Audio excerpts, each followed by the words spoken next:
ఈ రెజల్యూషన్ సంబంధించి సభ అందరి తరఫున కూడా నేను ముఖ్యమంత్రి గారికి విజ్ఞప్తి చేస్తూ ఉన్నాను.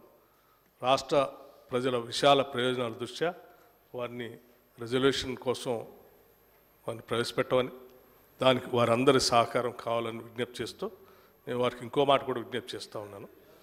మీకు కూడా రెజల్యూషన్కి మద్దతు తెలియజెప్పాలనే ఆలోచన ఉంది కాబట్టి ముఖ్యమంత్రి గారు ఏం తప్పు మాట్లాడలేదు అధ్యక్ష. వారు ఏమన్నారు, మీరు చెప్పిన దాన్ని మీరు అక్కడ ఢిల్లీ పోయి దీక్షలో కూర్చోవాల్సిందే మంత్రులు అంటే, ఎస్ మీరు చెప్పిన దాన్ని నేను స్వీకరిస్తూ ఉన్నాను, నేను రెడీగా ఉన్నాను, నేను కూర్చుంటాను, నాతో పాటు లీడర్ ఆఫ్ అపోజిషన్ కూడా తీసుకొని రండి, మనం అందరం కూర్చొని రాష్ట్ర ప్రయోజనాలు కూడా కూర్చుందాం అన్నారు.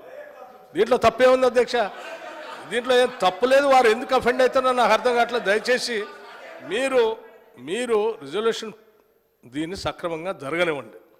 దయచేసి అది అయిన తర్వాత మిగతా విషయాలు మాట్లాడండి.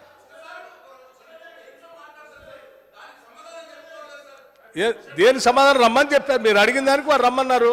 మీరు ఓకే అంటే తీసుకొని రండి, అయిపోయింది. మీరు డేట్ వారు ఫిక్స్ చేస్తారు. అధ్యక్ష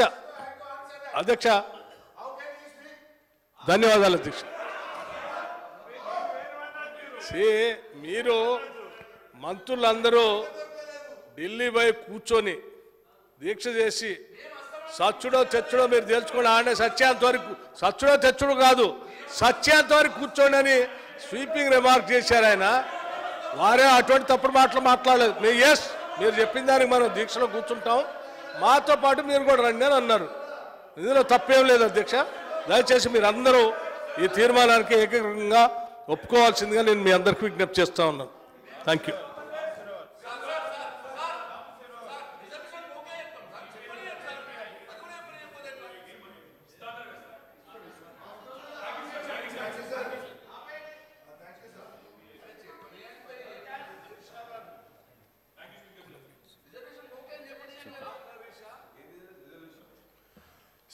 ధన్యవాదాలు స్పీకర్ సార్. ముందు కేటీఆర్ గారు చెప్పారు, నేను మళ్ళీ చెప్తున్నాను. ఈరోజు కేంద్ర బడ్జెట్లో తెలంగాణకు తీవ్రమైన అన్యాయం జరిగిన మాట వాస్తవము. మీరు రిజల్యూషన్ ప్రవేశపెడితే దాన్ని ఏకగ్రీవంగా పాస్ చేయడానికి మేము సిద్ధంగా ఉన్నాము. 2, మీరు ఢిల్లీకి అఖిలపక్షం తీసుకువెళ్తే మీ వెంట రావడానికి సిద్ధంగా ఉన్నాము. ఢిల్లీలో ధర్నా చేద్దామంటే మేము కూడా మీతో పాటు ధర్నా చేయడానికి సిద్ధంగా ఉన్నాము. ఈ రాష్ట్ర ప్రయోజనాల విషయంలో ఎట్టి పరిస్థితుల్లో రాజకీయాలకు అతీతంగా ఏ పోరాటానికైనా బీఆర్ఎస్ పార్టీ సిద్ధంగా ఉన్నది, ఉంటుంది అని స్పష్టంగా తెలియజేస్తా ఉన్నాను. ఇకపోతే అధ్యక్ష, గౌరవనీయ ముఖ్యమంత్రి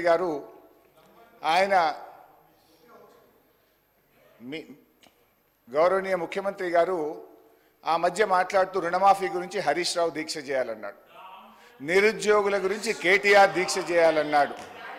మరి అన్నీ మేమే చేస్తే నువ్వేం చేస్తావు? ఈ రాష్ట్ర సభా నాయకుడిగా ఎందుకంటే నన్ను వ్యక్తిగతంగా అన్నారు అధ్యక్ష, ఈరోజు నీకు అగ్గిపెట్టె దొరకలేదా అంటున్నాడు. మాది ఉద్యమ స్ఫూర్తి. మీలాగా ఆ రోజు రాజీనామా చేయమంటే తెలుగుదేశం పార్టీ తరఫున ఎమ్మెల్యేగా ఉండి రాజీనామా చేయకుండా పారిపోయినటువంటి చరిత్ర మీది. తెలంగాణ ఉద్యమకారుల మీద తుపాకీ పట్టుకుపోయిన రైఫిల్ రెడ్డిగా పేరు తెచ్చుకున్నది మీరు. సోనియా గాంధీ గారిని దయ్యమని నాడన్నావు, దేవత అన్న చరిత్ర నీది. రాహుల్ గాంధీ గారిని ఆనాడు పప్పు అన్నావు, ఈనాడు పిఎం క్యాండిడేట్ అంటున్నావు. నేనేమంటున్నా సరే, దయచేసి నేను చెప్పేది ఒకటే, సీఎం గారు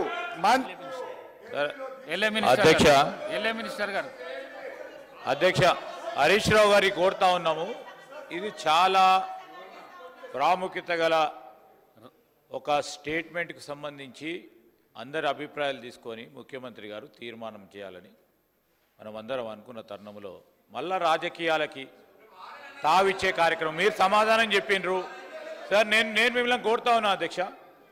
మరి సిపిఐకి సంబంధించిన పెద్దలు ఇంకా మాట్లాడేది ఉంది, ఇంకొకరిద్దరు గౌరవ సభ్యులు మాట్లాడేది ఉంది కనుక దాని తదుపరి గౌరవ ముఖ్యమంత్రి గారు కూడా తీర్మానాన్ని ప్రవేశపెడతారు కనుక సమయభావం కూడా ఆలోచన చేసి అందరూ సభ్యులు కూడా సహకరించమని కోరుతాను.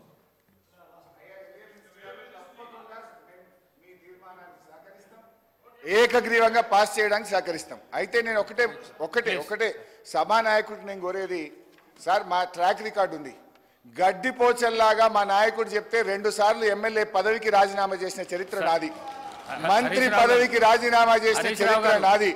కానీ మీరు మీరు మీరు మా ఉద్యమ స్ఫూర్తిని ఈ రకంగా అవమానపరిచేది సభ రికార్డు నుంచి తొలగించాలని మిమ్మల్ని కోరుతున్న అధ్యక్ష. కేసీఆర్ గారిని రమ్మంటుండ్రు. కేసీఆర్ గారు చావు నోట్లో తలబెట్టి కానే కాదని తెలంగాణ తెచ్చిండు. కేసీఆర్ ఎందుకు? నువ్వు చేయి, నీకు 1000 మంది మేము రక్షణ కవచంగా ఉంటాం, మేమందరం ఎమ్మెల్యేలు వచ్చి నీ చుట్టూ ఉంటాం, నువ్వు మీ కేబినెట్ దీక్ష చేయండి. ఆనాడు దొడ్డుబాట్లు కేంద్రం కొనకపోతే మేమందరం ప్లీజ్ కూర్చోండి, ప్లీజ్ కూర్చోండి, ప్లీజ్ కూర్చోండి, ప్లీజ్ కూర్చోండి, ప్లీజ్ కూర్చోండి, please please please please please please please. సభానాయకుడు చెప్పిన దాంట్లో తప్పేమీ లేదు. చెప్తా వినండి, నేను చెప్తా వినండి. సభానాయకుడు ప్రతిపక్ష నాయకుడిని రమ్మంటున్నాడు, అది నాకు కూడా చాలా మంచిది. నేను కూడా పేపర్లో కూడా చెప్పిన, టీవీలలో కూడా చెప్పిన, సభానాయకుడు వస్తే సభకు చాలా గౌరవం పెరుగుతుంది, వారిచ్చిన సూచనలను సలహాలను తీసుకుంటామని చెప్పేసి నేను కూడా చాలాసార్లు చెప్పిన. అదే మాట వారి నోటి నుంచి చెప్పినారు. మీ సభానాయకుడు లేనప్పుడు మీరు మీకు అవకాశం ఇవ్వమంటే ఇచ్చిన, మీరు రాజకీయాలకు పోకుండా సూటిగా సమాధానం చెప్పండి, అయిపోయింది. ఇక మీరు కూర్చోండి, మీరు కూర్చోండి. హరీష్ రావు గారు కూర్చోండి, మీరు కూర్చోండి. హరీష్ రావు గారు ప్లీజ్ ప్లీజ్ ప్లీజ్, మీరు అడిగితే నేను ఇచ్చిన. సాంబశివరావు గారు